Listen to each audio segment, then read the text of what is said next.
Hello guys! Welcome back again to my channel. Please don't forget to like and share and subscribe. And gagawa tayo ngayon ng Oreo cheesecake with no bake. Easy lang tong gawin. Kayang-kaya nyong gawin. So let's get started.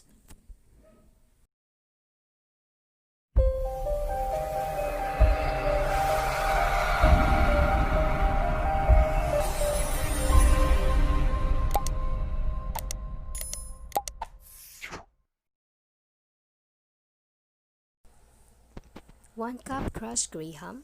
Sa isang bowl, lalagay natin kasama ng melted butter. I-mix lang natin. And add 3 tablespoons of sugar. White sugar. Then, inimix lang natin lahat para ma-mix lahat ng ingredients. Yan.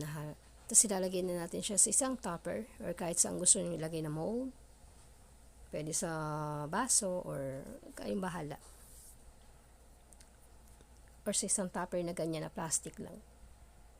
Tapos pitpitin nyo lang yung graham. Tapos chill for 30 minutes. Tapos sa isang bowl, maglagay tayo ng isang pack ng cream cheese. At i-mix natin. Para maging smooth. Yan, ganyan ang magiging itsura niya. Ayan, tapos sa isang bowl din yan, ilalagay natin yung isang pack ng Nestle cream. Gagawin din natin siyang ganon. Mixer din natin. Ayan. Ilan natin siyang i-mix din.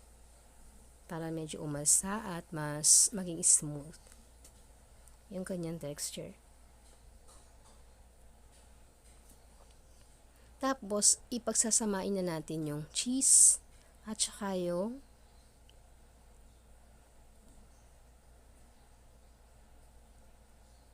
Nestle cream. Tapos lagyan uli natin ng white sugar. I-mix naman natin uli sama-sama ang tatlong ingredients na yan. Cream cheese at saka yung Nestle cream sugar. Yan, ganyan na siya kadali. Mix-mix lang. Tapos, yun na ilalagay natin yung Oreo cookies na pinutol-putol natin na into cut pieces na ganyan. Ayan, tulad nyo nakikita nyo. Para dagdag decoration sa ating gagawin. Yan, para pag kinain, lasang-lasa mo yung biscuit ng Oreo. Then, i-mix lang natin.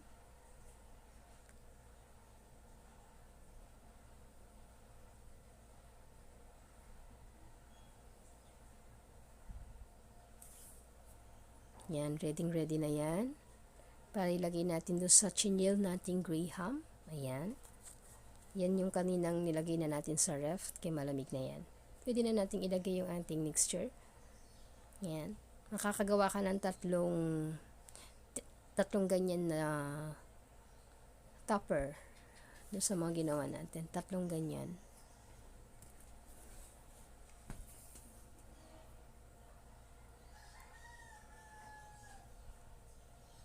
Nasa dulo po ng video ang lahat ng ingredients na ginamit dito sa recipe na to.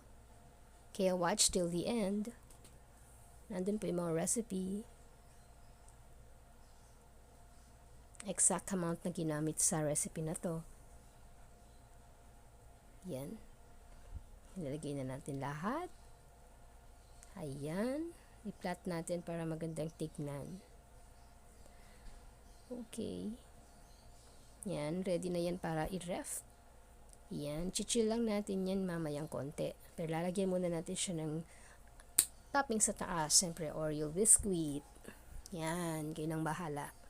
Budburan nyo kung ano gusto nyo ilagay. Lagyan nyo siya ng, pwede rin mapino. Pero yan, may mapino rin siyang ganyan para maganda yung tsura niya. Crushed Oreo biscuit lalagay sa taas. Yan, pag natapos na yan, lalagay nyo na sa ref. Malamigin. Dahil mas masarap yan pag malamig. Ayan. Ready na siyang i-ref. For dessert, pwede nyo na siyang gawing pang negosyo. It's so easy to do. Ilang ingredients lang. 3 ingredients lang. Yan. I-cover na natin para mailagay na natin sa ref. Yan, chill lang natin yan for 2 to 3 hours. Ayan, pwedeng-pwede na siya. Ito na yung kanyang result. Siyempre, tikman at tignan niyo po yung tsura.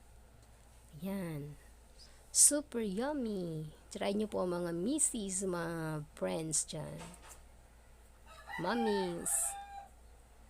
O yan. Okay, sana nagustuhan niyo po. Thanks for watching. Till next time, bye!